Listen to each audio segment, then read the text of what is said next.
Então, estamos na página 223 no PDF mais recente. Adicionamos algumas cartas. Estamos na carta 84, adquirindo ações na empresa de Deus. Esta carta é para um casal. Isso foi em 1940, desculpe, 1982. Sim, 1980. Não, é em 1983. Certo, no outono de 1983. Saudações e bênçãos. Hillside, Nova Jersey. Esta é uma resposta à sua carta.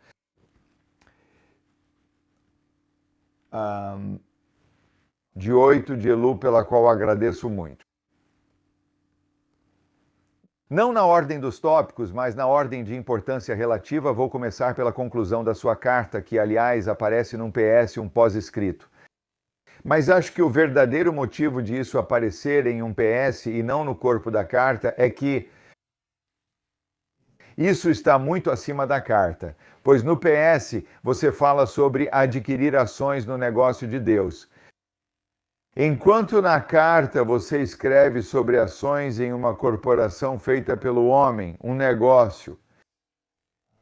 Embora este último, claro, também esteja sob a orientação de Hashem, em outras palavras, que seus assuntos do dia a dia, seus assuntos financeiros, vamos chamar assim, também está sob a orientação de Hashem, assim como o negócio de Deus está sob a orientação de Hashem, como todas as atividades humanas. Isso é algo para o qual precisamos nos esforçar muito para nos treinar para ver dessa forma.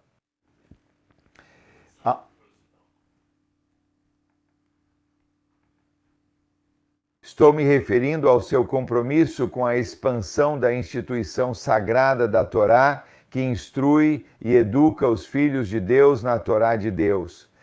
Não apenas para enriquecer o conhecimento deles, mas para enriquecer a vida cotidiana deles, incorporando os princípios e ensinamentos da Torá. E garantindo também que os filhos e netos desses alunos seguirão o mesmo caminho. Então, parece que as ações na empresa de Deus a que eles estavam se referindo era o apoio deles a uma yeshivá, uma escola judaica. Você também vai notar, e quem participa da aula de segunda à noite pode perceber a conexão. O Rebbe é sempre muito consistente porque a verdade simplesmente continua sendo verdade, ela não muda. Que a educação não serve apenas para enriquecer o conhecimento deles, mas na verdade é para enriquecer a vida cotidiana deles, incorporando os princípios e ensinamentos da Torá. Que Deus conceda que você cumpra a sua promessa com alegria e felicidade no coração. Que você consiga cumprir essa promessa.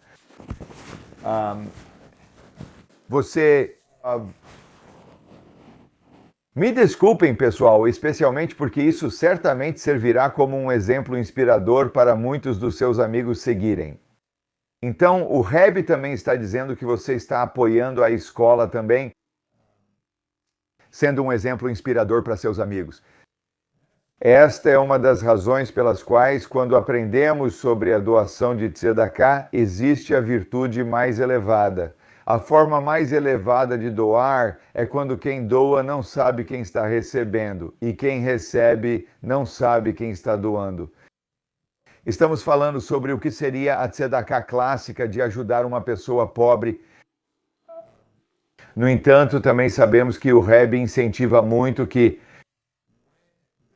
quando o conhecimento de que você deu tzedakah inspirar outras pessoas a darem tzedakah, há um grande valor em não manter sua doação anônima. E eu posso te dizer que isso realmente tem essa influência, pois quando as pessoas dão tzedakah e outras vêm, isso tem essa influência.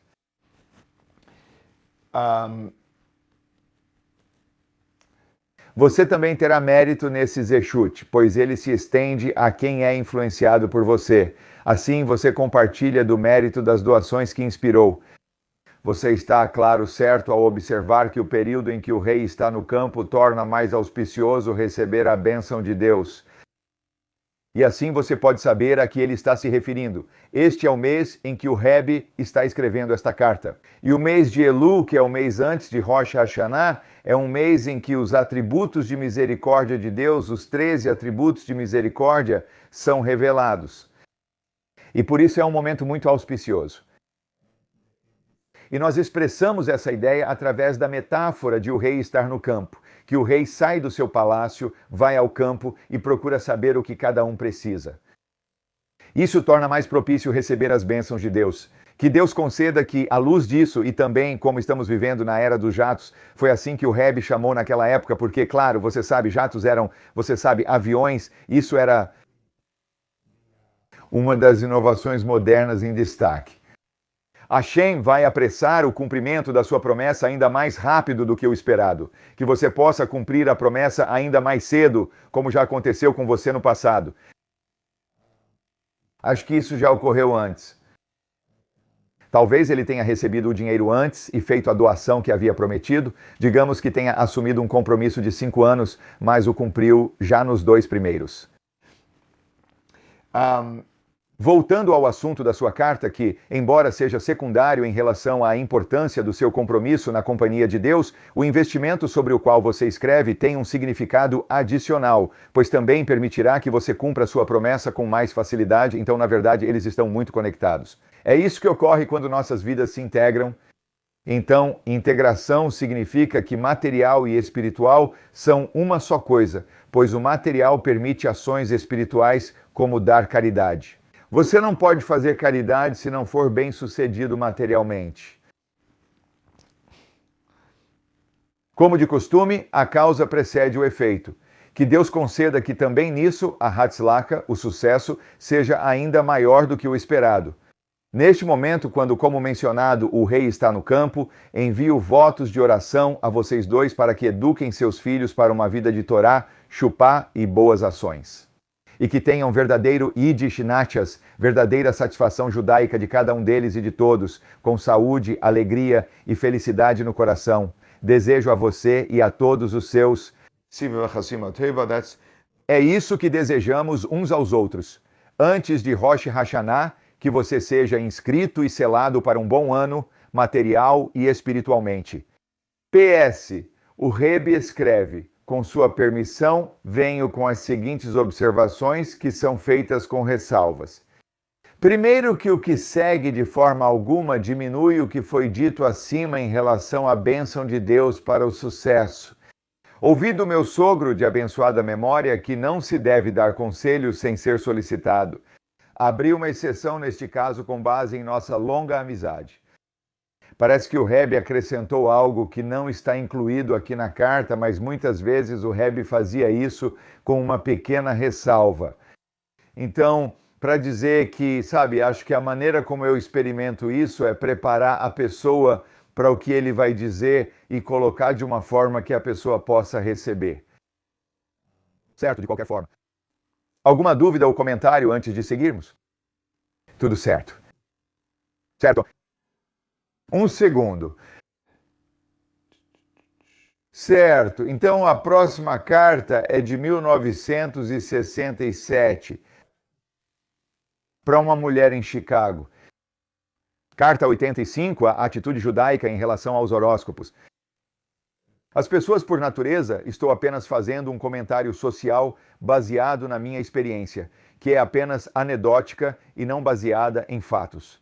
E isso é que os seres humanos, de modo geral, tendem a ser supersticiosos. E nós também tendemos a gostar de encontrar soluções rápidas para os problemas sem realmente lidar com o problema. Isso significa que, em vez de fazer o trabalho duro, procuramos alguma maneira mágica de resolver o problema. E horóscopos eu estou colocando nessa categoria. Não estou dizendo que não existe nada nos horóscopos. Vamos ver os comentários do Rebbe, mas só para dizer que muitas vezes buscamos isso para validar diferentes coisas. Bênçãos e saudações. Recebi devidamente sua carta na qual você pergunta sobre a atitude judaica em relação aos horóscopos. De modo geral, a astrologia e coisas do tipo não têm papel na vida judaica, como também está escrito nas escrituras sagradas, no livro de Jeremias, o profeta Yer Mi Yohanavi. dos sinais do céu, não deves ter medo. Não tema os sinais do céu. Pelo contrário, temos o mandamento: seja íntegro com Deus, seu Deus. Isso está na Torá, que também é citado no Código da Lei Judaica, no Shulchan Aruch. Isso significa que o judeu deve ter fé completa e sincera em Deus e na providência benevolente de Deus, que se estende a cada pessoa individualmente. Nenhum de nós está confinado. Um judeu não está confinado de forma alguma Um judeu não está confinado de forma alguma a horóscopos ou qualquer coisa assim. Estamos sob o domínio exclusivo de Deus. E é muito importante para nós lembrarmos disso. Então não devemos pensar, tipo, meu horóscopo é esse, então estou preso nisso. Eu tenho essa personalidade, eu tenho aquela. Pode haver verdade no alinhamento dos horóscopos ou no fato de pessoas nascerem em determinados momentos, e por isso elas podem ter certas personalidades, mas não estamos presos a isso. Esse é o ponto principal. Sobre se interessar por horóscopo, o Rebbe faz um comentário interessante, apenas por curiosidade e afins. Como você mencionou, isso seria um desperdício desse interesse que deveria ser canalizado de forma mais produtiva. O Rebbe era produtividade, por excelência. E, portanto, ele está dizendo para essa mulher que você pode até ter interesse em horóscopos, mas é uma completa perda de tempo estudá-los. Então, todo o tempo que você passa estudando isso está desviando sua energia de algo em que ela poderia ser investida de forma muito mais produtiva. Pois está explicado na Hassidut que Deus não deu ao homem capacidades em excesso. Deus não nos dá nem mais nem menos do que precisamos. Em outras palavras, cada pessoa, especialmente um judeu, recebeu uma certa quantidade de capacidades e poderes de concentração, todos os quais devem ser utilizados no cumprimento de seu propósito de vida nesta terra. Ou seja, viver de acordo com a Torá e as mitzvot e disseminar justiça e retidão.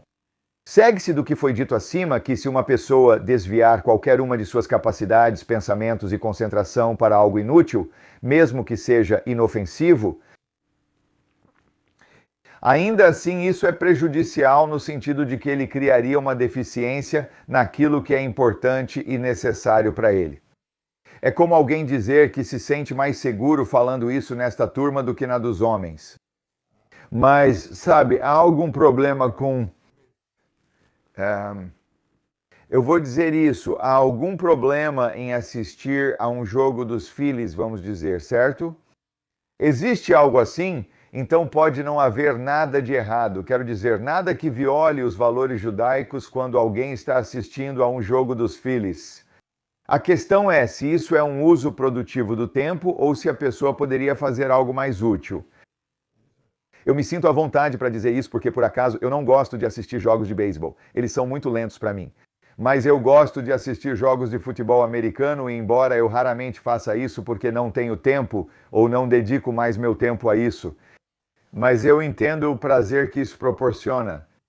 No entanto, eu também reconheço que não é um uso muito bom do tempo humano, vou dizer. Certamente não do tempo judaico. O que disse acima é ainda mais relevante para uma mulher judia dona de casa. Além disso, não recomendaria dizer isso imediatamente a quem gosta de jogos de futebol americano. Discutir como usamos nosso tempo seria mais produtivo para transmitir esse ponto, embora a escolha de como gastá-lo deva permanecer com eles. E algumas pessoas ainda não chegaram lá ou ainda não estão nesse nível de eficiência. Elas precisam de uma válvula de escape, seja qual for. Só tento dar uma visão mais equilibrada sobre isso. O que foi dito acima é ainda mais importante no caso de uma mulher judia e dona de casa, chamada Asherit Habayat, a principal influenciadora do lar, o alicerce e fator essencial de um lar judaico. Assim, o uso do tempo por ela é ainda mais importante, pois a conduta do lar depende em grande parte dela. É sua grande responsabilidade e privilégio tornar o lar um santuário para a presença de Deus. Certamente não é necessário me alongar sobre isso com você. Tudo bem. Estamos bem, pessoal. Sem comentários, perguntas ou contestações. Certo? Vamos prosseguir. Carta 86, encontrando a alma gêmea. Isso vai nos ajudar a entender Shidduch, o processo de encontrar a alma gêmea. Isso foi do ano de 1960. Saudações e bênçãos, recebi sua carta do dia 3 de Tevet, na qual você escreve sobre suas dificuldades em encontrar seu zivug certo. Um zivug é um par, uma alma gêmea. Já que a Torá nos diz que a questão de um zivug é, em geral, algo complicado, que só Deus, através de sua providência individual, pode realizar. Veja, o Rebbe já fez uma declaração importante. Ele disse que encontrar a alma gêmea é complicado e que isso só é realizado por Deus. Ou seja, os seres humanos, na verdade, não realizam isso. Deus é quem realiza. Isso significa que Deus vai nos levar a encontrar nossa alma gêmea. Às vezes é mais cedo, às vezes é mais tarde, mas Deus vai trazer isso para nós. Só precisamos fazer a nossa parte e seguir os passos, certo? De fazer o esforço. Mas os resultados, Deus é quem fornece os resultados. Então isso é claro. Então muitas vezes as pessoas ficam preocupadas, mas como eu vou saber? Como eu vou fazer? Como eu vou fazer isso? Quando você encontrar sua alma gêmea, Deus primeiro vai providenciar esse encontro. Ao namorar, muitas vezes sentimos a pressão de entender tudo ou de achar a pessoa certa. Mas como encontrar alguém entre 8 bilhões de pessoas no mundo? Quer dizer, bem, não precisamos chegar a 8 bilhões. Existem apenas 15 milhões de judeus e vamos dizer que metade deles é do outro gênero. Você está falando de 7,5 milhões de pessoas, certo? Mas não precisa ser algo esmagador. Quando temos fé, não é esmagador. Está claro que, na maioria dos casos, o par ideal não é aquele que aparece no primeiro encontro. Isso está claro, certo? A maioria das pessoas, a grande maioria das pessoas, não se casa com a primeira pessoa com quem namora. Está claro que, na maioria dos casos, o zivug certo não é aquele que aparece no primeiro encontro. E muitas vezes acontece que a pessoa precisa procurar pelo seu par ideal. Como dizem nossos sábios, é como buscar algo perdido, ou seja, é um processo. Pois quando alguém perde algo e procura por isso e não encontra imediatamente, ele não desiste, mas continua sua busca. O mesmo ocorre no caso do par ideal. E quando o primeiro encontro não se concretiza, isso não é motivo para desânimo. E não para interpretações erradas de que alguém destruiu suas chances ou algo parecido, como pensar que ela era sua alma gêmea e você perdeu a chance. Não, se não deu certo, então é certeza que ela não era sua alma gêmea. Continue seguindo em frente. Cada pessoa que você elimina está um passo mais perto. Está escrito na Torá, você deve ser íntegro com Deus. Mais uma vez o Rebbe está citando isso. E ser íntegro com Deus significa que você não deve atribuir poder a nada além de Deus. É isso que significa ser íntegro com Deus. É só isso, Deus provê tudo o que eu tenho para mim. Isso quer dizer que você não deve buscar a sorte por meio de uma garota? O hebraico ficou invertido aqui, caso alguém leia hebraico. Garota quer dizer loteria. Não pense que é sorte. Na verdade, é uma questão de sorte. Além disso, nossos sábios disseram que não se deve confiar em milagres. Não vemos as coisas como milagres. Não é que algo milagroso vai acontecer para eu encontrar minha alma gêmea. Deus vai orquestrar isso. Portanto, você deve procurar sua alma gêmea de uma forma normal e natural, que seja adequada para um estudante de yeshivá. Então, esse era um rapaz de yeshivá. Fazer o quê? Você tem que seguir o processo normal e natural de conhecer, de alguém encontrar sua alma gêmea, como todas as pessoas fazem. Isso significa namorar, certo? Você sai e conhece pessoas. Então Deus envia sua bênção, como está escrito, e abençoa tudo o que faz. Assim, com a bênção dele, as coisas acontecem. Nós temos que fazer o esforço, passar pelo processo do jeito do mundo natural. Isso alcançaria um certo resultado. Deus abençoará no tempo dele, seja cedo ou tarde, e receberemos nossa bênção. Espero sempre que seja mais cedo. Sugiro que você preste atenção às 3 lições diárias de Chumash. Eles estão estudando a porção diária da porção semanal da Torá, a Sidra Terrilim, recitando a porção diária de Terrilim, conforme está dividida de acordo com os dias do mês, após a oração da manhã. E Tânia, conforme está dividida de acordo com os dias do ano, esperando ouvir boas notícias de você. E o Rebbe diz, se você quer espiritualidade, se você quer criar bênçãos para si mesmo. Certifique-se de que está seguindo o regime diário de estudo da Torá, do Chumash, de Terrilim, recitando uma certa quantidade de salmos todos os dias, conforme está determinado para ser completado a cada mês. E o Tânia, do qual estudamos uma porção todos os dias, em um ciclo anual, e isso seria algo ótimo para cada um de nós fazer todos os dias. Certo? Agora estamos na carta 87. Por que há tanto sofrimento? A grande pergunta. 1964, 10 de Nissan, o dia anterior ao aniversário do Rebbe. Saudações e bênçãos para um cavalheiro no Brooklyn, Nova York. Esta é uma resposta à sua carta e também um retorno à nossa conversa quando você me visitou. Na sua carta, você pergunta por que uma pessoa às vezes precisa sofrer e sofrer consideravelmente. Grande pergunta. Acho que todos nós já fizemos essa pergunta em algum momento da vida, provavelmente quando sofremos ou quando alguém próximo e querido sofreu. Em geral, temos a orientação da Torá. Seja íntegro com Deus, seu Deus. Isso mostra que não devemos questionar a sabedoria de Deus ao conduzir a humanidade e cada pessoa. Assim, o Rebbe começa com uma declaração de fé. Devemos confiar no plano de Deus e entender que Ele tem razões além da nossa compreensão. Ele provavelmente falará sobre isso em breve. Mas o principal é que Deus tem razões para fazer tudo e Ele dirige os assuntos de cada um de forma particular, com grande atenção, e devemos confiar nisso. Além disso, é claro, até mesmo do ponto de vista do bom senso, que não podemos compreender os caminhos de Deus. Agora o Rebbe está abordando, mas por quê? Por quê? Por que não entendemos? Sabe, qual é a razão? E então o Rebbe diz, é questão de bom senso entender que nós não podemos compreender os motivos de Deus, nem mesmo na relação entre um ser humano e outro. Existem situações que são semelhantes. Como, por exemplo, no caso de uma criança pequena e um cientista altamente avançado, onde é óbvio que a criança não pode compreender o conhecimento profundo e intricado do cientista. Sabemos que entre dois humanos, um com 5 anos e outro cientista brilhante, ambos continuam sendo humanos. Eles jogam no mesmo campo, mas um está muito mais avançado e a criança de 5 anos nunca entenderá o que o cientista sabe. Então o Rebbe vai dizer o que ele escreveu em muitas cartas. Deve-se lembrar que aqui há apenas uma diferença de grau e não de tipo. Pois o cientista já foi uma criança pequena, e a criança pequena pode, com o tempo, se tornar um homem muito sábio. Portanto, a única diferença entre o cientista e a criança de 5 anos está no grau de desenvolvimento e de inteligência.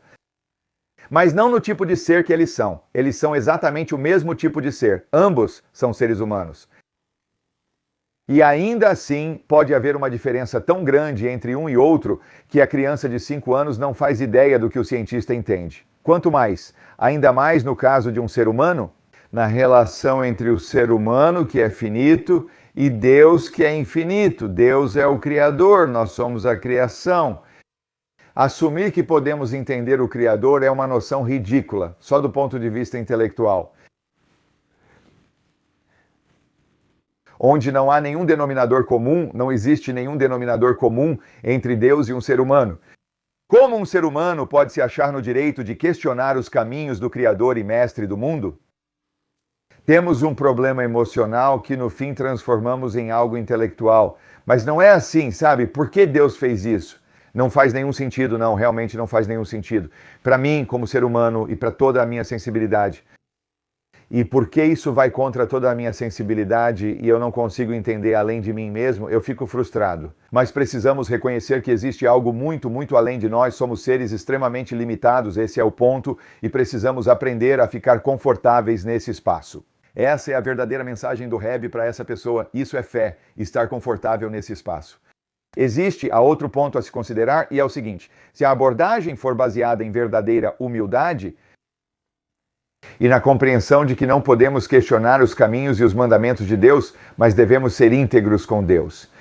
Isso por si só é um canal para receber a bênção de Deus. Segundo o rabino, as causas que dão origem a perguntas e dúvidas, ou seja, o sofrimento, devem ser reduzidas e, com o tempo, eliminadas. Uma das maiores.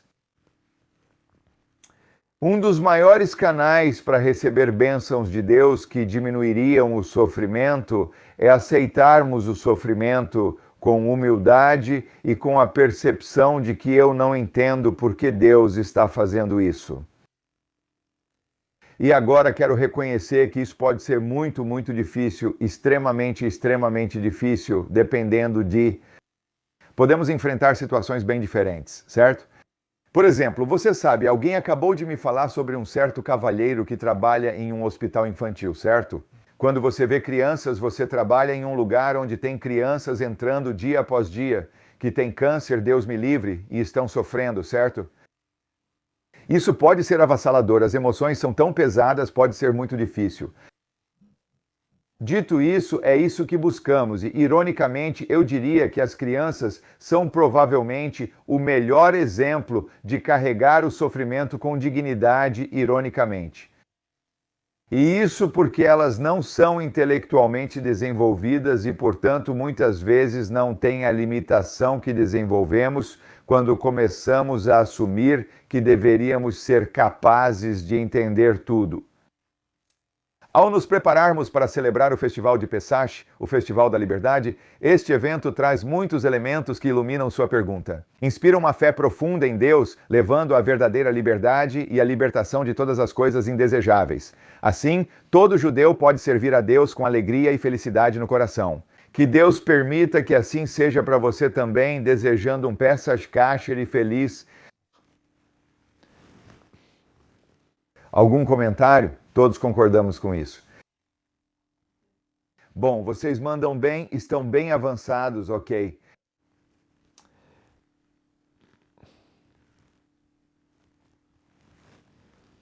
Eliminando a ansiedade. Este é um ano de bênçãos e saudações. O ano de 1968, na verdade. Na verdade, 1967. Bênção e saudação. Recebi devidamente sua carta sem data e, como ela acabou de ser recebida, presumo que tenha sido enviada recentemente. Você começa sua carta dizendo que tem estado confuso e é por isso que não escreveu por muito tempo. De modo geral, é bom lembrar que a Torá é chamada de Torá Or, isto é, a Torá é luz. Porque a essência da Torá é iluminar o caminho do homem na vida. Toda a ideia da Torá é trazer clareza, não trazer confusão. Deus me livre. E quando o caminho está iluminado dessa forma, a pessoa pode ver claramente quais ações e condutas são boas e quais devem ser evitadas. Se temos a luz da Torá, então temos clareza sobre o que é bom e o que não é, e nos afastamos daquilo que não é.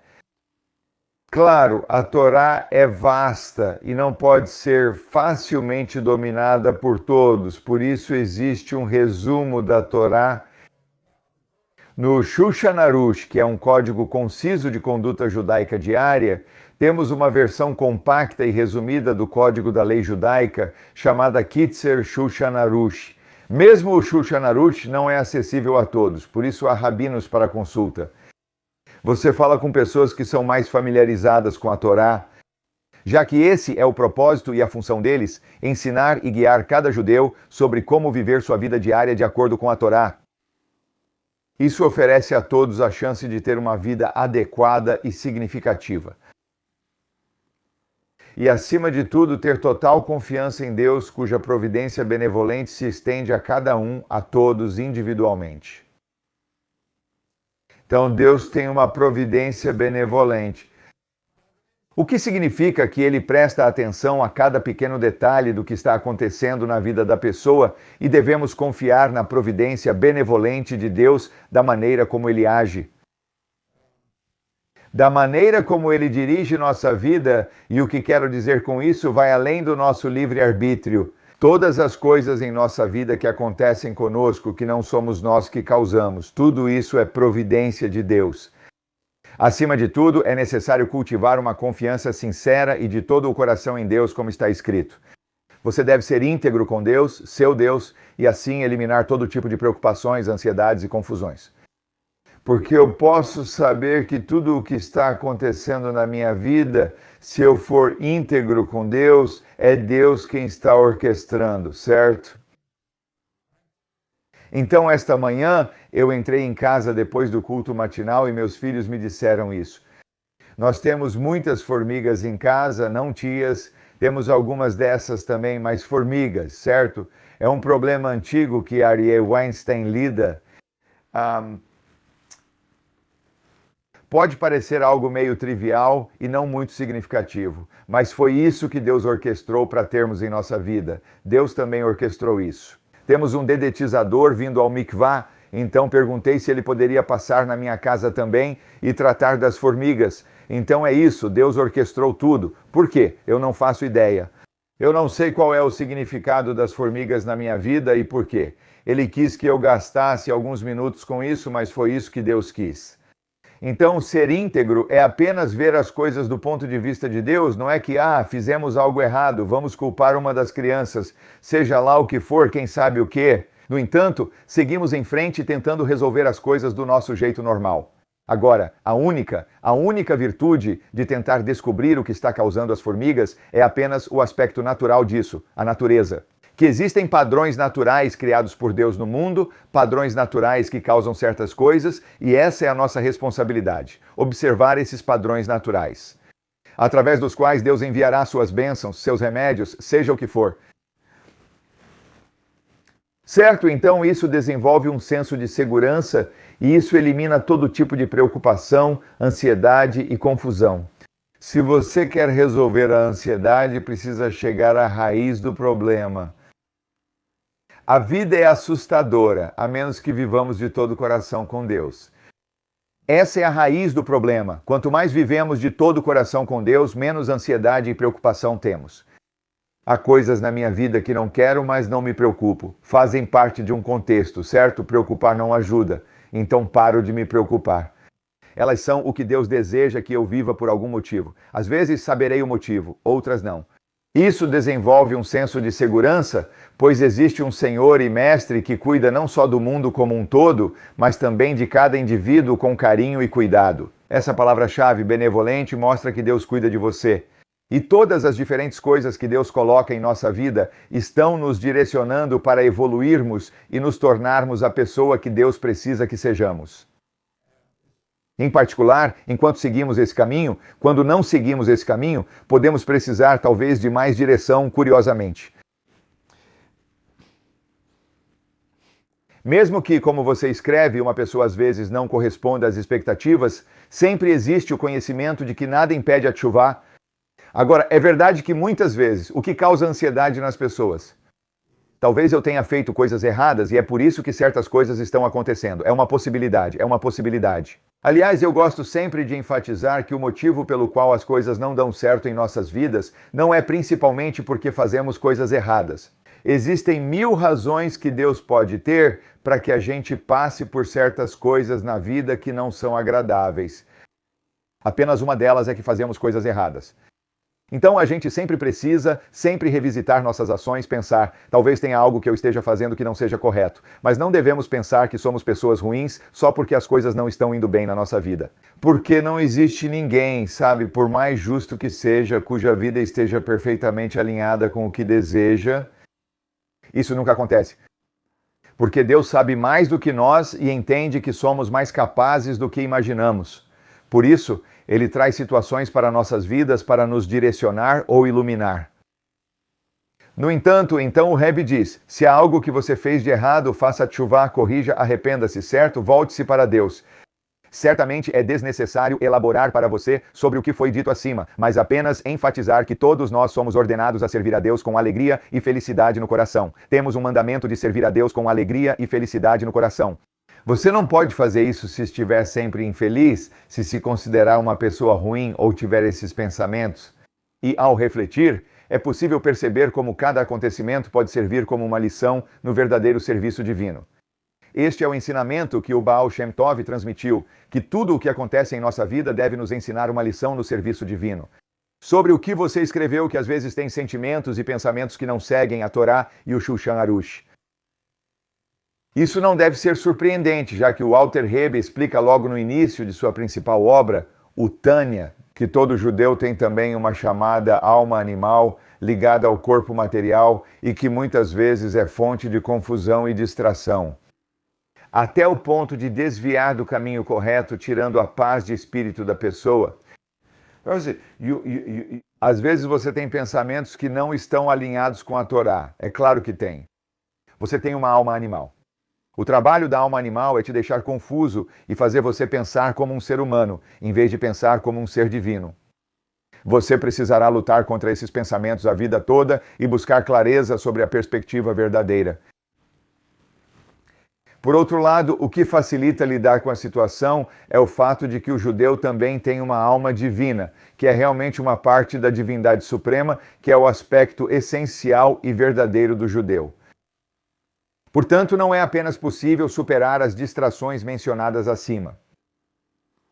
Mas, como nossos sábios declaram, não só é possível superar essas distrações que você tem, que estão lhe causando ansiedade, mas como nossos sábios declaram, aquele que está determinado a se purificar recebe ajuda do alto. Mas, pelo contrário, se você se esforçar e estiver determinado a se purificar, a se alinhar, isso atrai ajuda do alto.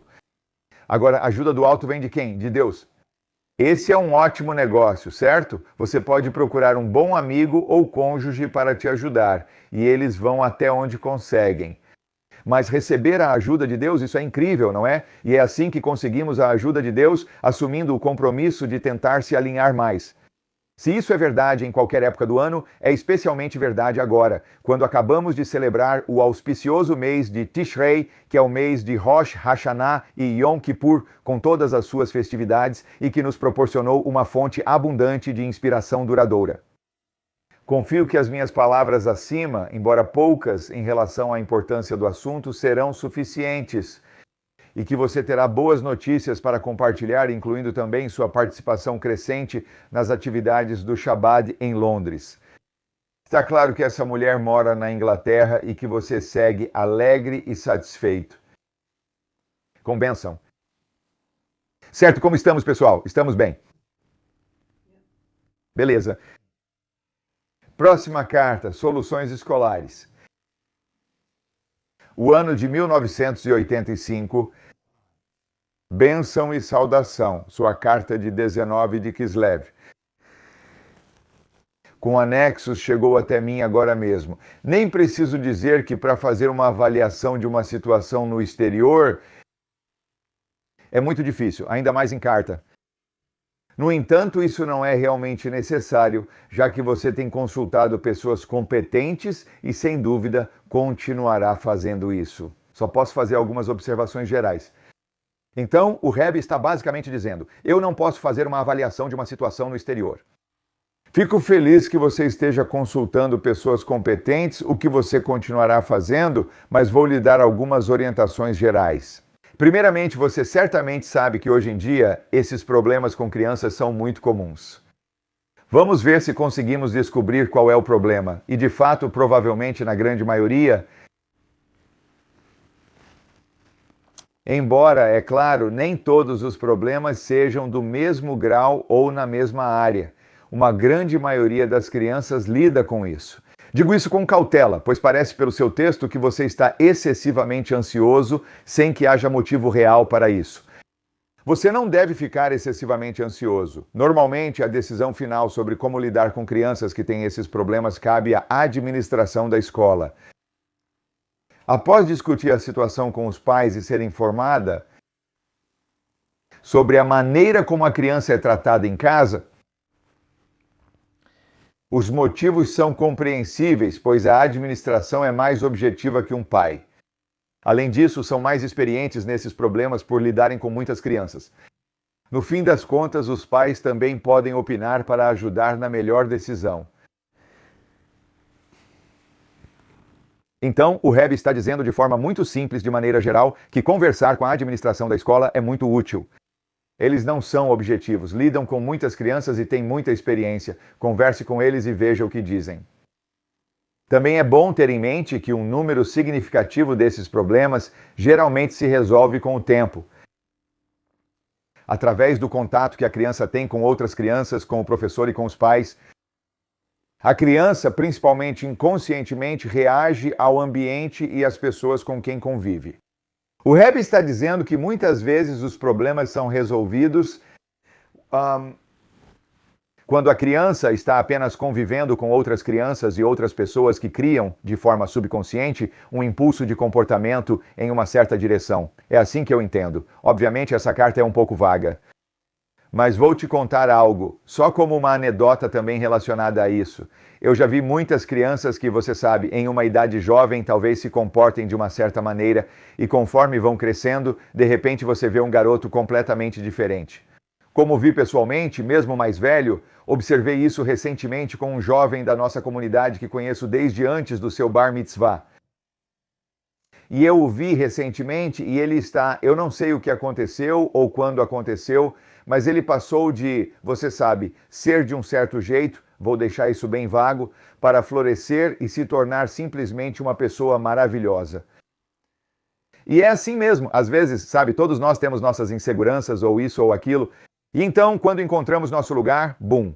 E às vezes encontrar nosso lugar é na escola, ou quando passamos do ensino fundamental para o ensino médio, a gente simplesmente encontra nosso lugar na nossa forma de nos expressar, nisso ou naquilo, e de repente a criança floresce, e às vezes é só isso que precisa. Também é bom ter em mente que uma parte significativa... Acabei de ler isso. Sim, li mesmo. O que me surpreende é que existe um fator nessa situação que realmente quase nunca é usado. Isso é dar a uma criança problemática um papel de liderança. Certo, agora o Rebbe está dando alguns conselhos que o Rebbe escreve em várias cartas. Ele diz que quando você tem uma criança que está se comportando mal, vamos dizer, o que o Rebbe está dizendo aqui é uma criança problemática, ou seja, que está se comportando mal. E a solução, uma das grandes soluções que o Rebbe realmente recomenda usar, é dar a uma criança problemática um papel de liderança com um grupo de crianças mais novas, em alguma atividade escolar ou similar. Se me permitem dizer, o Rebbe fez isso com adultos também. Acho que o Rebbe fez isso comigo, certo? Ele pegou pessoas muito comuns e disse para elas irem para uma comunidade e serem rabinos, serem shliach, certo? E de repente esse cara comum se vê numa posição de liderança e agora ele precisa se portar um pouco melhor do que vinha se portando. De repente, isso faz de você uma pessoa melhor. O Rebbe recomenda dar à criança um papel de liderança entre crianças mais novas em atividades escolares, o que costuma incentivar muito sua autoconfiança, ela se sente líder. Além de tornar a criança mais sociável, agora ele precisa interagir e eu acredito que esse método também pode ser usado na sua situação. Claro, com aprovação e supervisão da administração da escola. O Rebbe faz uma recomendação. O que foi dito acima certamente será suficiente para que você e seu marido discutam as sugestões com a administração, a quem vocês podem, é claro, mostrar esta carta. Confio plenamente que os resultados com cada um dos seus filhos serão gratificantes. Aliás, eu diria que isso é verdade para cada um de nós. Então, se você está em um momento da vida, ou se algum dia se encontrar em um momento da vida, ou se alguém que você conhece, um adulto, se encontrar em um momento da vida em que está passando por dificuldades, eu recomendaria fortemente que essa pessoa assumisse uma posição de liderança sem precisar ser algo grandioso. Pode só significar que você se voluntaria, por exemplo, para fazer algo. Liderar um determinado projeto na comunidade, sabe? Ou até mesmo ser aquele que cuida da mesa de check-in em um evento. Você interage com muitas pessoas, mas tem responsabilidade e serve à comunidade. Essas coisas podem realmente ter um impacto muito grande no funcionamento de uma pessoa.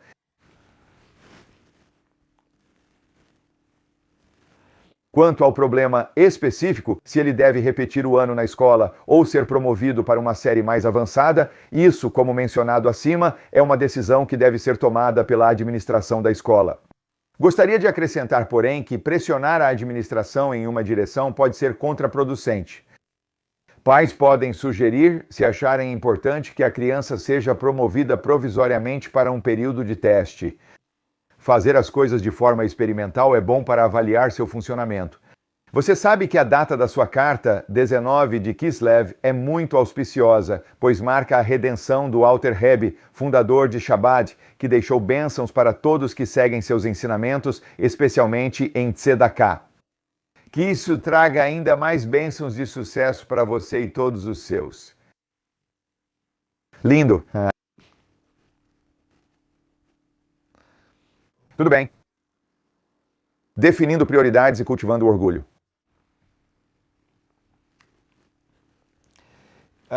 1954, quarto dia de Chanukah, meu aniversário, Brooklyn, Nova York. Também é autoevidente.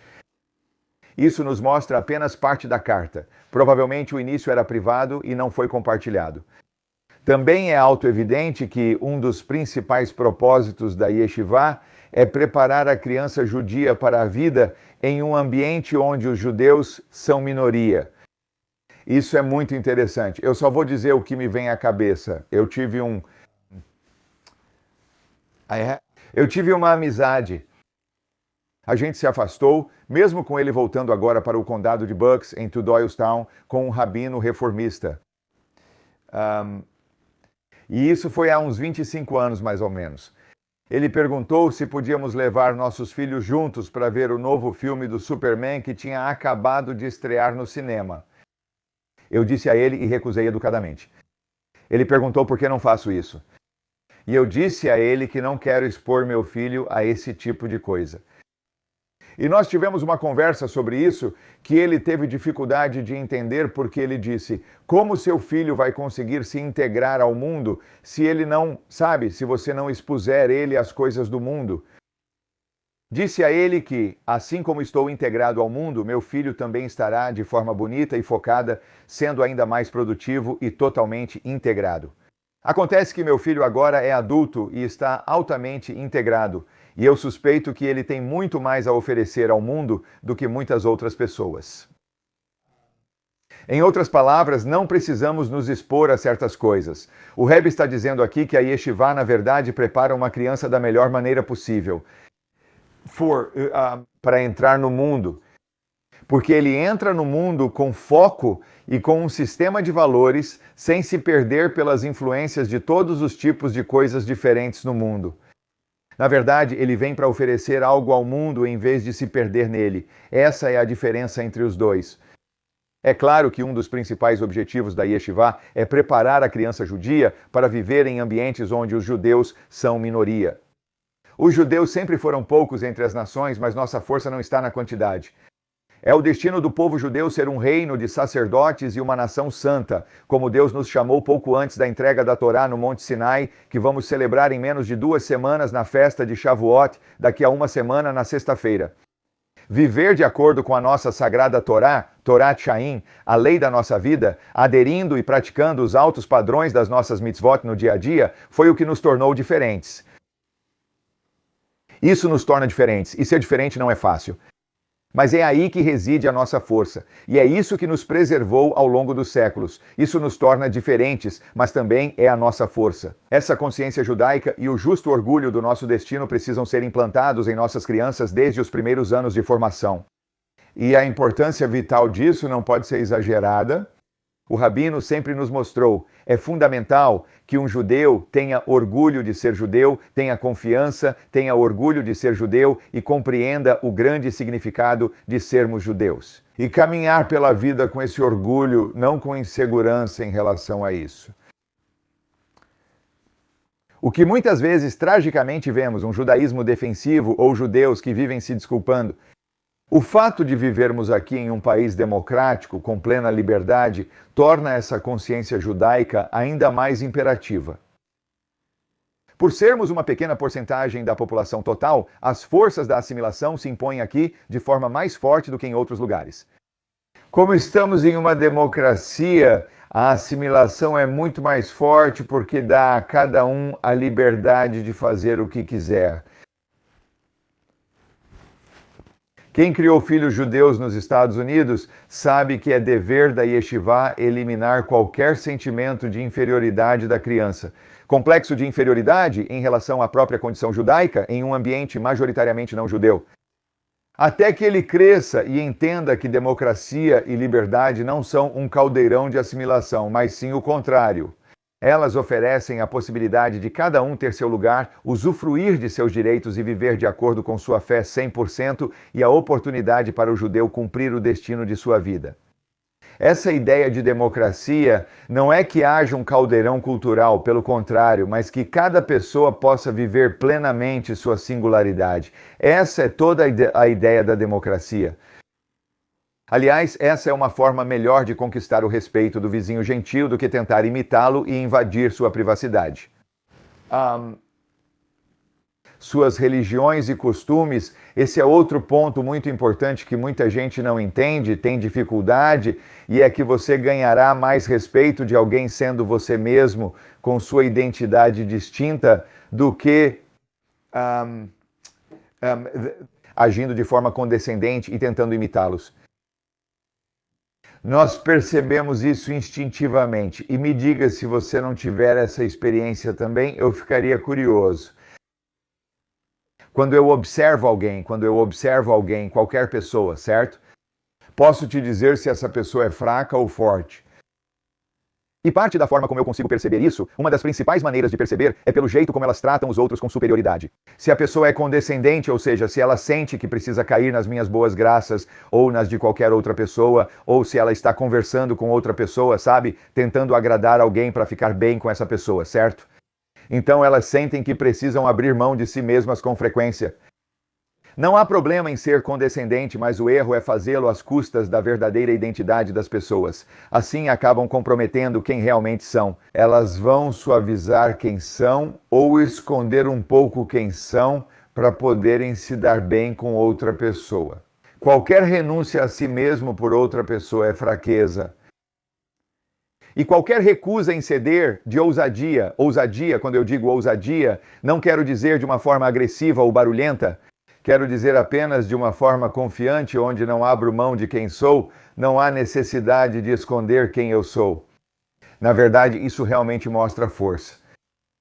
Você percebe isso imediatamente. E nós temos respeito pelas pessoas. Eu sempre digo isso. As pessoas respeitam quem se respeita. Porque vem alguém forte e isso gera respeito. Não me refiro à força como intimidação, apesar de às vezes ser a única forma de conquistar o respeito de alguns. Mas não é disso que falo. Estou falando apenas de respeito clássico. As pessoas respeitam quem sabe quem é e no que acredita. As pessoas não respeitam quem é indeciso e acabam passando por cima dessas pessoas. Essa é exatamente a relação entre judeus e gentios. Os gentios respeitam judeus que afirmam: eu sou judeu. Eu não vou abrir mão desse valor. Eu não posso estar lá no Shabat. Me desculpe, eu não posso jantar com você. Não consigo apreciar este vinho. Deve ser delicioso, mas só bebo vinho kosher. Todas essas coisas. Sério, eu sei quem eu sou e sei o que eu faço. E sei o que eu não faço. Sempre com respeito, certo? Mas sempre com clareza de quem eu sou. Na verdade, isso é algo que o Rebbe defendia com muita firmeza, porque existem consequências muito sérias para a fraqueza da fraqueza judaica. E para aqueles de vocês que ouviram o meu seminário Como Israel Vence, e se não ouviram, vocês deveriam conseguir acessá-lo no site. Esse era o maior problema do Rebbe com Israel. Que Israel não... E, aliás, eu só quero dizer, se me permitem, que essa é a fraqueza do judaísmo secular. Eu não sei se existe algum judaísmo secular de judeus que... São judeus que insistem em ser seculares como se fosse uma posição, certo? Ser um judeu secular porque não temos orgulho da nossa identidade judaica. Sem orgulho da identidade judaica, acabamos nos desculpando por ela. Não conseguimos defender o que é certo para um judeu porque não temos justificativa para isso, a menos que abracemos nossa identidade judaica. Nossa reivindicação sobre Israel é apenas que, após o Holocausto, deveríamos ter um lugar para viver? Isso é uma justificativa fraca. Não precisamos de Israel para isso. Podemos ir como alguns dos fundadores seculares de Israel consideraram fazer, podemos ir para Uganda para isso, certo? Temos que enxergar a santidade da terra de Israel e temos que enxergar a santidade do povo judeu. Temos que enxergar a santidade da Torá. E então temos que dizer que é inegociável. Deus deu a terra de Israel aos judeus e não vamos negociar 1 centímetro sequer. Ficaremos felizes em viver em paz com vocês. E se vocês ameaçarem a vida de um único judeu, os valores judaicos dizem que vamos agir antes de vocês. Ameaçar a vida de um judeu fará com que hajamos antes e eliminemos você. Essa é nossa obrigação moral. Isso é confiança e força. E é por isso, e nós já perdemos milhares e milhares de vidas de judeus por causa disso, por causa dessa fraqueza. Isso está no cerne da questão. Continuando a carta com essa verdade em mente, esse sempre foi um princípio básico em todas as instituições fundadas pelo meu sogro, de abençoada memória. Em outros lugares, sob sua influência, instituiu um sistema onde matérias sagradas judaicas são ensinadas de manhã e inglês à tarde. Uma das coisas que o Rebbe anterior e o Rebbe Strong defenderam com ênfase que nas yeshivot e escolas judaicas, a manhã deve ser dedicada aos estudos judaicos, mesmo com matérias seculares. Por quê? O judaísmo vem em primeiro lugar, pois é nossa identidade. Depois lidamos com estudos seculares para ajudar na vida e no trabalho. Isso é muito secundário em relação à identidade. Além de a mente da criança ser mais receptiva pela manhã, há um princípio de transmitir a ela a ordem de importância desses dois campos. Ou seja, a Torá e o modo de vida judaico vêm sempre em primeiro lugar. Somente dessa forma ele poderá ser educado para valorizar adequadamente sua grande herança judaica e, com orgulho e fortaleza, enfrentar qualquer desafio que possa encontrar como judeu. Por isso é muito doloroso saber que a Yeshiva de New Haven desconsiderou esse princípio vital e que, em certas classes, pelo menos, a ordem foi invertida. Quero dizer que, se você tem filhos ou netos em casa, pode fazer isso com muita facilidade. Você ensina a seu filho ou neto, quando eles acordam de manhã, que há certas orações que eles precisam dizer antes de tomar o café da manhã ou antes de fazerem o que quer que façam de manhã, que eu estou presumindo que seja o café da manhã, certo? Antes de tomar o café da manhã.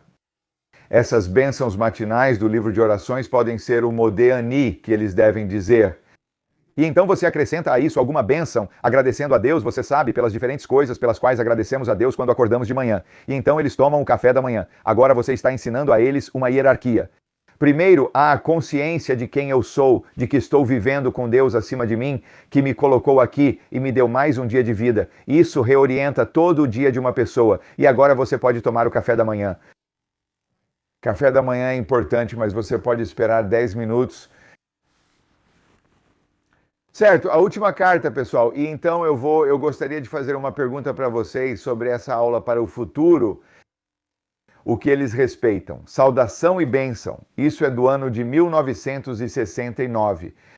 Após sua visita, quando você esteve aqui com sua esposa e filha e a conversa que tivemos naquela ocasião, aproveito esta oportunidade para lhe enviar meus melhores votos de um Purim alegre e inspirador. E que todos os assuntos sobre os quais conversamos se concretizem de maneira satisfatória e rápida.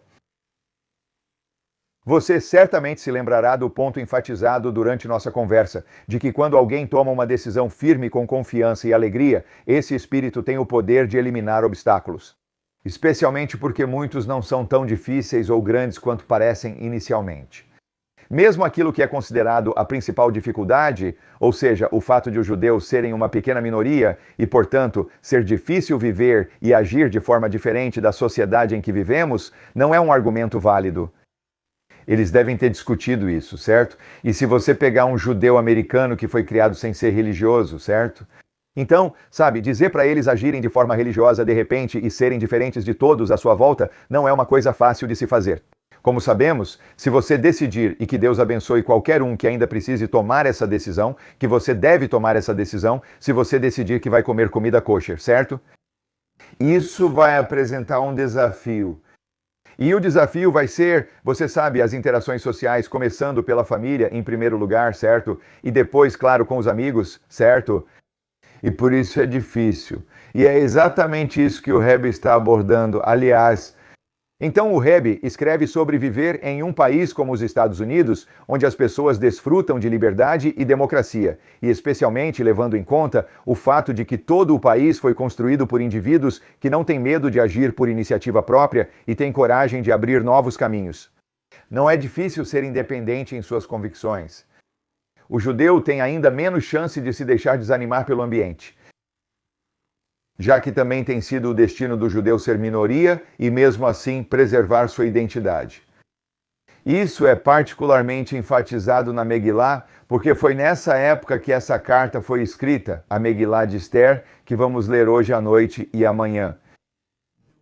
Lá encontramos o argumento contra a existência independente dos judeus nas palavras: há um povo espalhado e disperso entre as nações e suas leis são diferentes. É isso que a Megilá diz. Foi disso que Amã acusou os judeus. O fortalecimento da identidade, independência judaica e a adesão às leis evitaram a aniquilação dos judeus e trouxeram um triunfo, como afirma a Megilá. Para os judeus houve luz, alegria, felicidade e honra. Como superaram?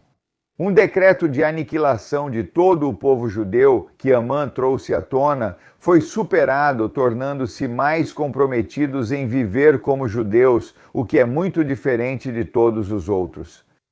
Deus salvou o povo judeu por esse mérito. Em resumo, podemos sentir, espero que seja útil, como posso passar a comer kosher. Estou usando o kashrut como exemplo, mas você pode escolher outro que seja relevante para você. Como posso passar a comer kosher? E nas festas de aniversário da família, o que faço se não comermos? Esse é um grande desafio, certo? Mas outra maneira de olhar para isso é a seguinte: eu vou ser um indivíduo que vive uma vida que demonstra para todos ao meu redor que eu tenho foco e convicção. E eu acredito que todos nós sabemos que, embora isso possa ser um incômodo para algumas pessoas queridas, próximas da gente, isso vai ser profundamente inspirador para elas. Porque todos nós somos inspirados por pessoas que vivem uma vida de forte convicção. Por que nos inspiramos em um atleta olímpico? Nós nos inspiramos porque eles se comprometeram a focar de forma muito intensa e alcançaram resultados de forma muito marcante. É isso que um judeu faz quando vive como judeu, quando assume esse compromisso. Nos tornamos inspiração para a sociedade, não apenas nos misturando à sociedade. Isso não inspira. Até antigos inimigos ficaram impressionados e ansiosos para demonstrar respeito e admiração por esses judeus diferentes. Esse é o ponto destacado pelo Rebbe. Os inimigos ficaram impressionados, certo? E eles queriam demonstrar respeito porque as pessoas respeitam quem se respeita. O mesmo é verdade em todas as épocas e em todos os países. Isso é ainda mais verdadeiro aqui, onde o judeu vive segundo suas convicções e princípios baseados nos 10 mandamentos. E com toda a Torá, que é bem conhecida por todos, ele goza do respeito de seus vizinhos não religiosos, que não podem deixar de admirar tamanha devoção e dedicação, independentemente da dificuldade.